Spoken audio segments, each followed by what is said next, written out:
नेहमीच चर्चेत असलेली सर्वात मोठी ग्रामपंचायत म्हणून त्या ग्रामपंचायत लोकसंख्येच्या तुलनेत ओळख असलेली बुलढाणा जिल्ह्यातील लोक डोणगाव ही ग्रामपंचायत नेहमीच भ्रष्टाचाराच्या विरोधात भ्रष्टाचाराच्या संदर्भात नेहमीच चर्चेत असते। अशातच या डोणगाव ग्रामपंचायतच्या मालकीच्या जागेवर अतिक्रमणाचा विळखा पडलेला आहे। 123 गट नंबर यामध्ये त्याचं अतिक्रमण झालेलं आहे आणि त्याच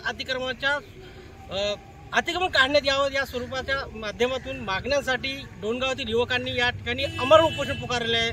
आपल्यासोबत ज्या युवकांनी आमरण उपोषण पुकारले ते युवक आहेत, त्यांच्याकडून आम्ही जाणून घेणार आहे नेमकं काय त्यांच्या मागण्या आहेत, कशासाठी ते बसले आणि किती दिवस ते बसणार, नेमकं काय आपल्या मागण्या आहेत, कशा स्वरूपात आपण त्या मागण्या मान्य करून घेणार आहे आणि हे आमरण उपोषण किती दिवस चालणार।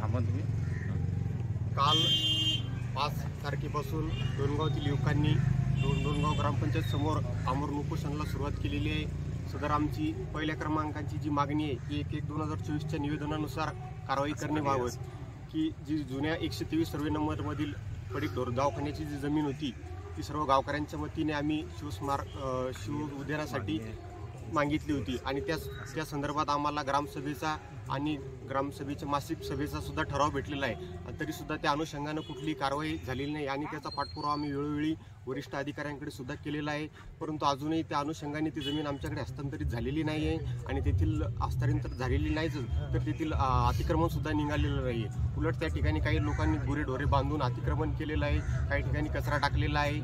ते अतिक्रमण मोकळं करण्यात यावं आणि त्याला वॉल कंपाऊंड करण्यात यावी। वॉल कंपाऊंडची जी सीमा आहे ती अण्णाभाऊ साठे सभागृहापर्यंत सोसायटी कॉम्प्लेक्सपासून असावी अशी आमची ही 1 नंबरची मागणी आहे। दुसरी मागणी आणखी कोणती मागणी आहे तुमची? सर्वे नंबर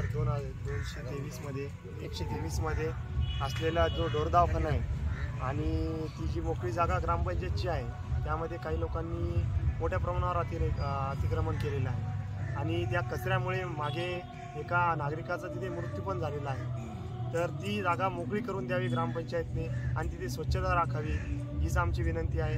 आणि जोपर्यंत तिथे जागा जोपर्यंत त्यांची जागा ग्रामपंचायतची जागा ग्रामपंचायतच्या ताब्यात येणार नाही तोपर्यंत आम्ही आमरण उपोषण सोडणार नाही। कोणता मुद्दा असा आहे आणि रास्ता रोको सुद्धा करण्यात येणार आहे या संदर्भात? रस्ता रोको हा दिनांक 8 तारखेला करणार आहे।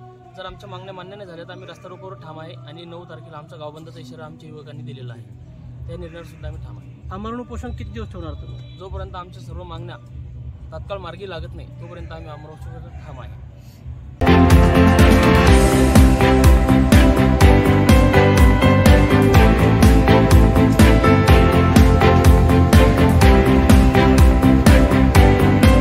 आपण जर बघितलं तर विविध मागण्यांसाठी युवकांनी या ठिकाणी आपण जर बघितलं त्यानंतर गाव बंद सुद्धा होणार आहे आणि रास्ता रोको सुद्धा होणार आहे।